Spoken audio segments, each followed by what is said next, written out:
to another episode of the Find Your Fuze podcast. Hello. Why did I sing that? That was weird. I love it when you sing. Sing to me, darling. Sing to me, Paolo. Man, oh man. Okay, we are so excited to dive into today's episode. And it's going to be a fast action moment for you for 3 ways to show up more confidently online. Because, hi, hello, how are you? In today's day and age, if you're not comfortable online, then how are you going to market your business? Because every business needs to have some sort of presence online, no matter what platform you choose, Instagram, TikTok, LinkedIn, I really don't care. You're going to end up on one of them at some point or another. So you may as well get more comfy in front of this camera that we all have attached to us all the time. So, yeah, I mean, if you're watching us right now, I have jazz hands with zero shame. I awkwardly sang at the beginning of this, and I can't sing. No one needs to tell me. I know. But we do know the importance of marketing, showing up with your face, how that looks, depending on the brand, all that jazz. So we wanted to just jump on here with 3 quick tips on how to show up confidently. Welcome to Find Your Fuze, the podcast and community for women who know they're meant for more.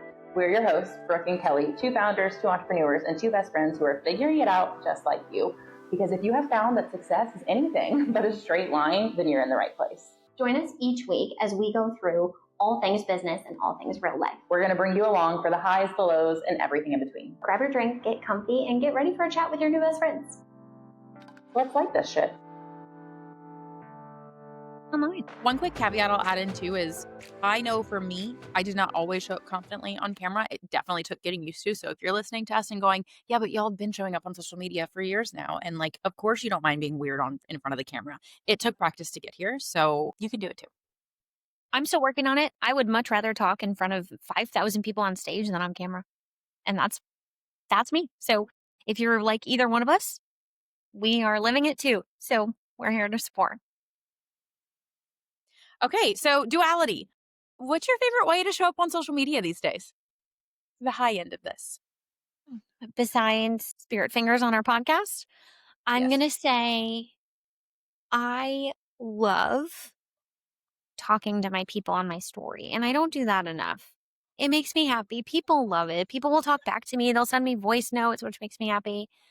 So I would have to say that's probably my favorite way. On an Instagram story, talking, being like, hello, people. And that's a very vulnerable thing to do. But I do think it's probably my favorite.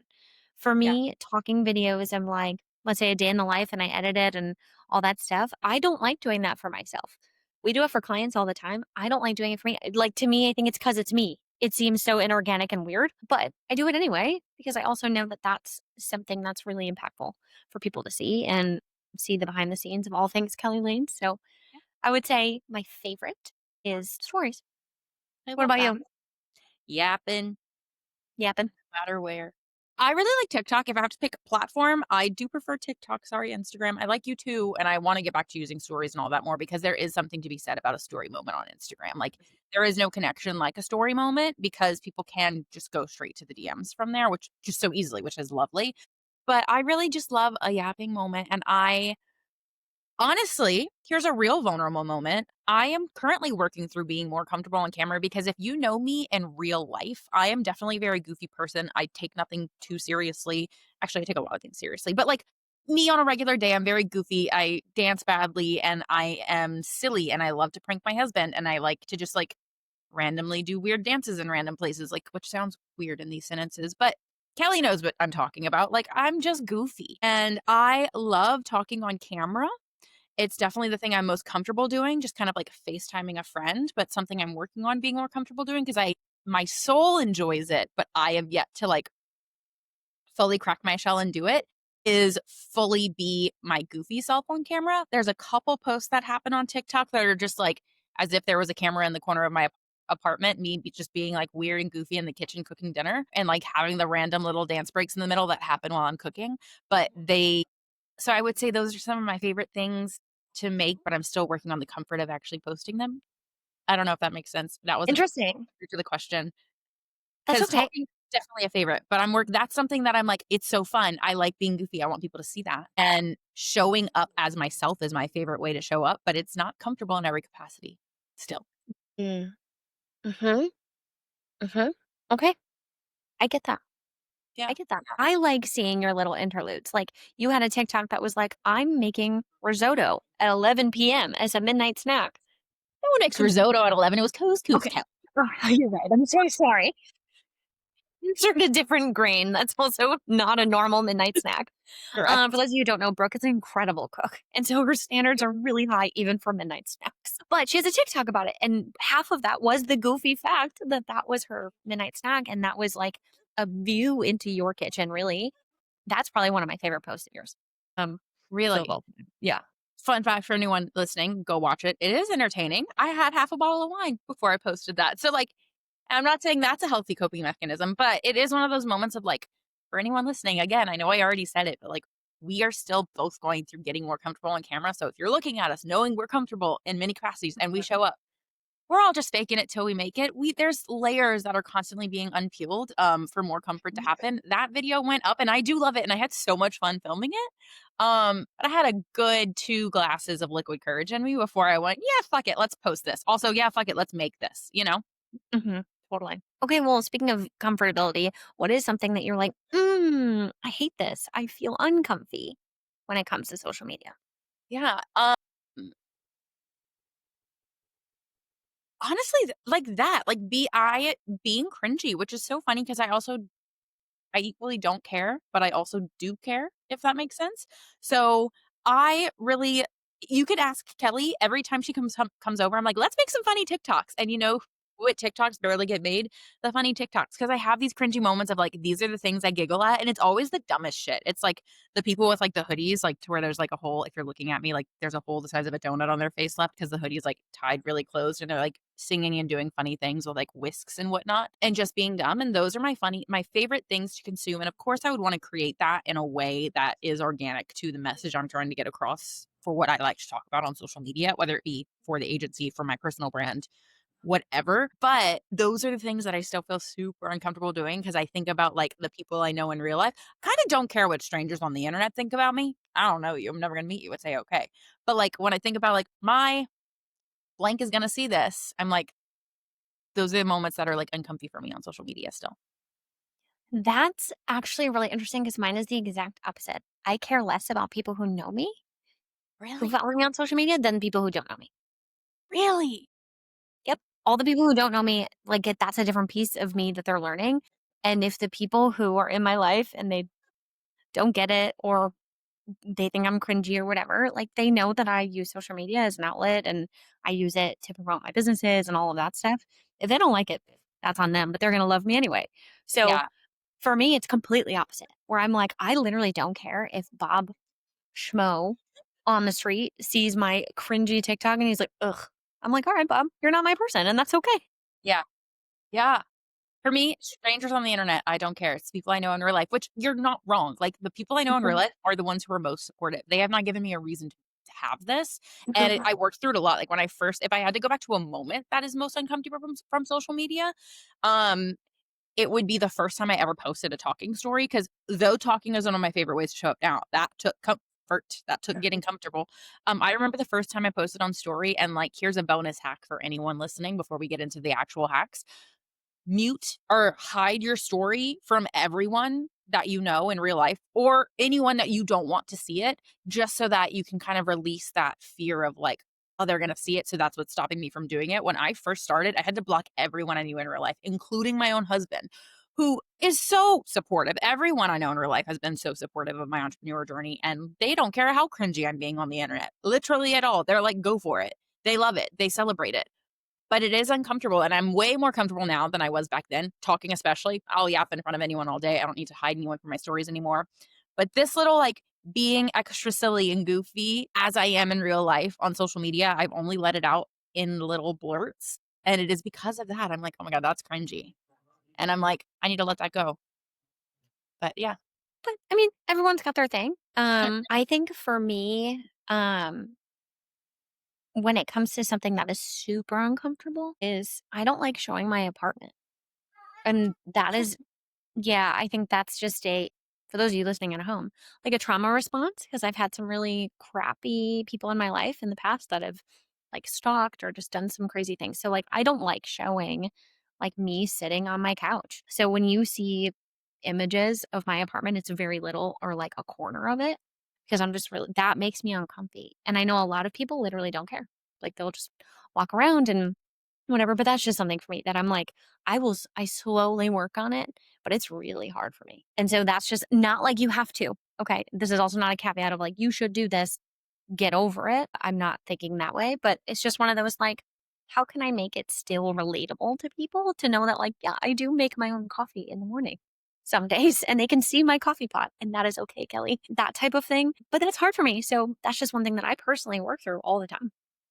That's amazing. I knew that, but I didn't know the extent of it. Like for even like the coffee pot example, I will say there is a safety piece of that too, though, that you shouldn't release, nor should anyone. Like we the internet is a really scary place, and even if you feel really comfortable because we only have like, say you have a smaller following, if like 1,000 people are following you and you know a lot of them, like, that's amazing, but if you have a public profile, anyone can still have eyeballs on what you're doing, and it is actually insane and very terrifying how easy it is to figure out where someone lives based on, "Oh, the sign, out the window that I'm seeing right now, like, I can see the sign, I can see the cross streets, now I have a better idea of where you live. I already know Kelly lives in Seattle based on blank."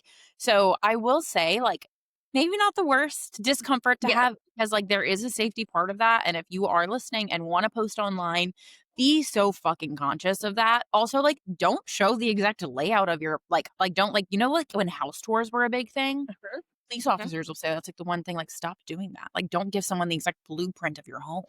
mhm. And So, there's some safety caveats in there that, maybe don't release completely. yeah. Yeah. So anyway, if you're seeing my content and you're like, oh my gosh, Kelly, you only show like out your one window. Yeah. Because that's a cognizant thing that I think of literally every day.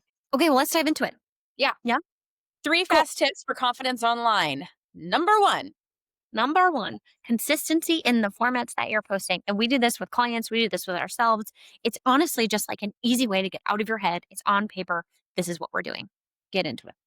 To break this down on what this means is we know deeply, personally, completely how overwhelming it is to have a blank Google Doc open on your screen and you go, "Cool. The hell do I need to post?"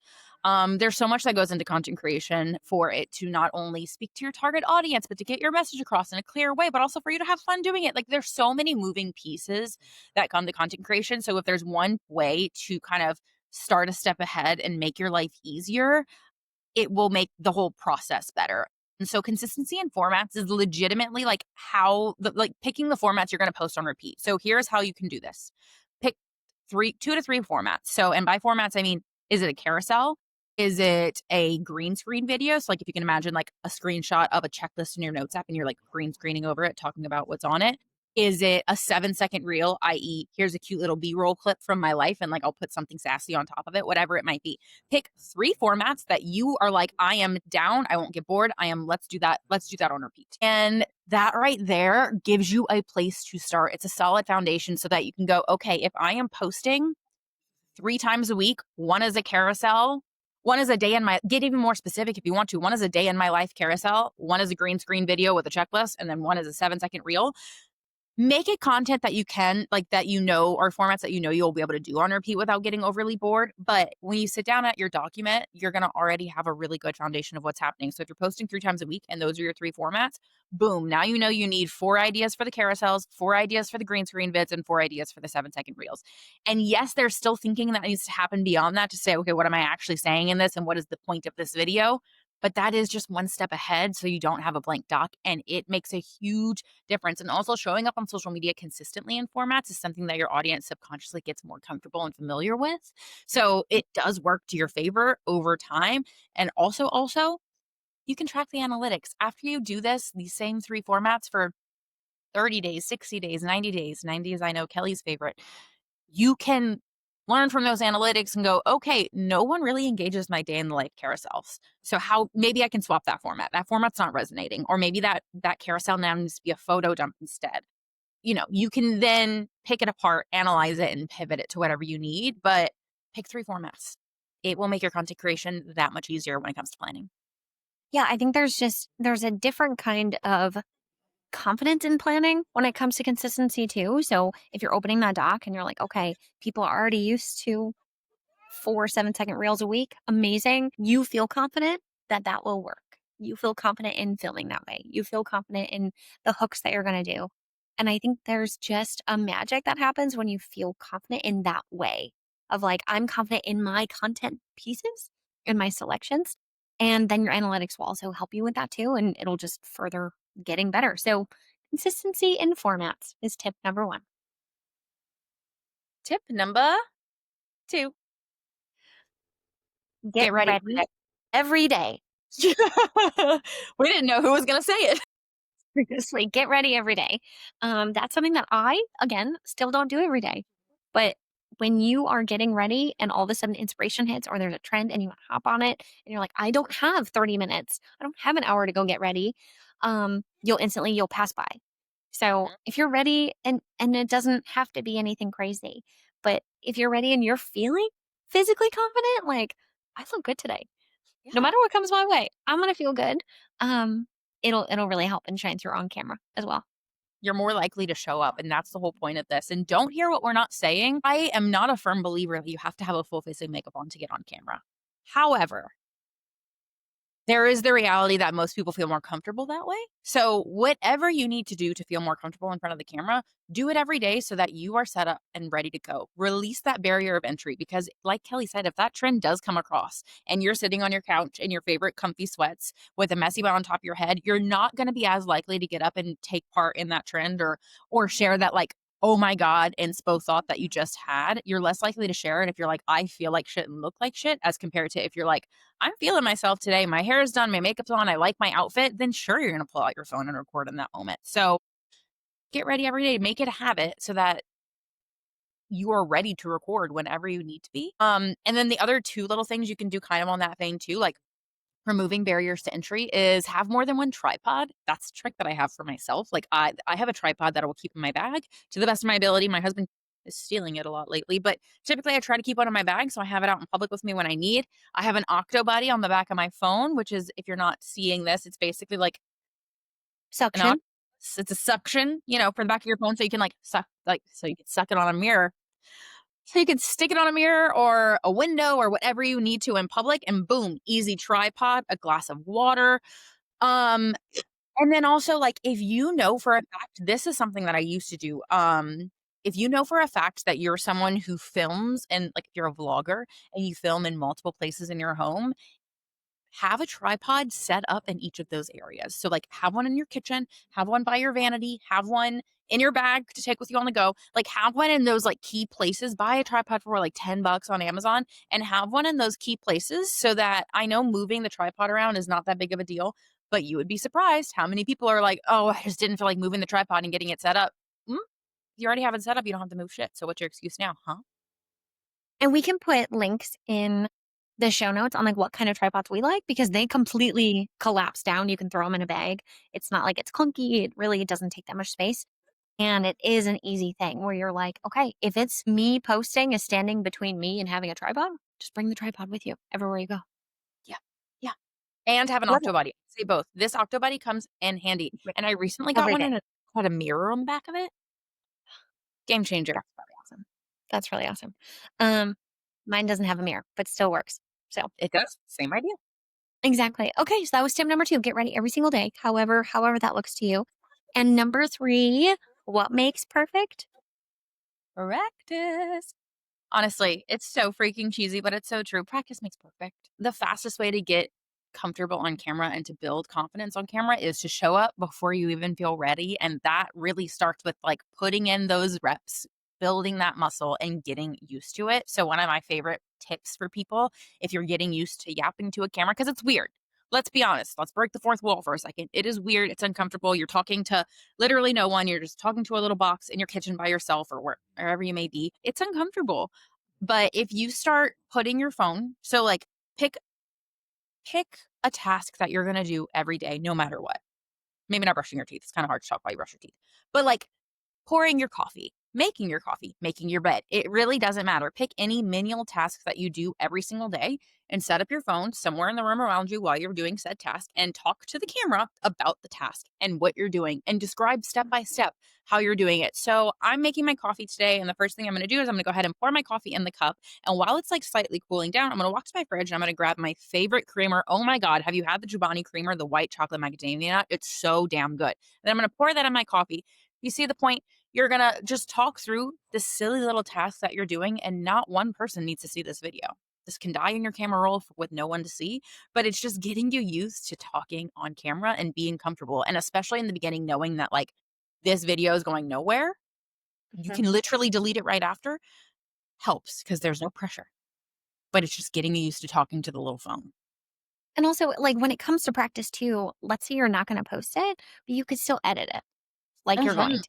And that is Yeah. a different kind of practice within itself, is getting faster at editing things, because sometimes it is the edit portion that people are not confident in. So they don't record in the first place. So they don't get ready in the first. It's like, the 3 steps deep there. But it took a very long time for me talking on camera to get used to my voice and not be like, ugh, stop talking, Kelly. Because everyone kind of has that. Like, "Oh," like you can't really hear your own voice, or like you feel like you sound annoying or whatever. It's one of those things you just gotta love yourself through and get used to it. And that is a whole piece of confidence in yourself. And all of a sudden you'll start surprising yourself. And you'll be like, "Ugh, you go, girl. Like I did that." And then I ended up actually posting it. um, and one thing I do want to just note is, if you are listening and you are in the boat of not feeling very confident and these tips are really supporting you, DM us. Like, let us love on your content when you post it. We're going to anyway, but we'd love to give you some extra confidence because you want this. And we've been there, and I am still there, and Brooke's still there. And we just really, really, really want to make sure that you feel so loved and valued when it comes to your confidence piece on your social media. Absolutely. Hmm. Hmm. Absolutely. We will obsess, we will hype you up, we will be your cheerleaders. Like we want to love on you, and we know how hard it is to hit post. So Hmm. we see the effort. It's not just hitting post. I mean, yes, just hit post, but we know that it's not just hitting post. There's so much more underneath that. So, number 3, practice, practice, practice. And then we have a little bonus tip. Tell the people in the back what the Yeah. bonus tip. This one's less tangible and like here is step 1, 2, 3 than the last, but we would be remiss if we didn't say stop obsessing over being right. And I can, talk to myself in this one. With like circling back to what I said at the beginning of the episode, there's still things for me that I'm like, oh, that's cringy. Like, I don't know if I want to post that. But the reality is, stop obsessing with being liked. You are never going to make everyone like you. And honestly, do you like everyone? I guarantee you the answer to that is no. There is someone that you can think of right now. They're probably popping into your head right now that you're like, yeah, that's not my favorite person. And you know what? That's fine. That's life. That's just the reality of the world. We're all different, and there's Mhm. people you gravitate towards, and there's people you don't. So if you can just release the obsession of being liked and wanting to make sure that you step on no toes and that everything is perfect and that everyone loves you, you will be able to show up more freely and more confidently and just kick ass on camera versus living in the fear of, what if I get that hate comment? What if someone doesn't like this? No, there will be someone that doesn't like you. I will happily say that sentence to you. There are people out there that don't like me. There are people out there that I don't like, just like there are people out there Mhm. that you don't like. So just release it. That's just life. And there will be more people who do like you, and you just got to find those people. And they will only be able to find you if you hit post on that piece of content so that they can find you.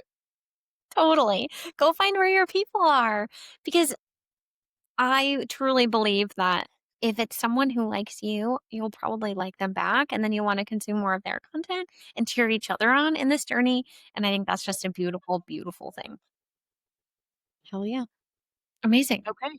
All right. That was the bonus. Stop obsessing over being liked. But to wrap up this little mini episode, honestly, just take a second, take a breath, get organized, practice, get ready, and your people will find you. And if your only 2 biggest cheerleaders are Brooke and I, we take that so, so, so proudly. Reach out to us. We want to love on you too. Yeah. Yeah. So tag us in your videos. We're pumped to cheerlead you on. And that was it. That was our tips for confidence online. Hopefully, let us know what your favorite one is. Let us know what's holding you back in your own posting. But those were really 3 tips that I know we glazed through pretty quickly because the intention here was to give you some fast action so you can like go, go, go.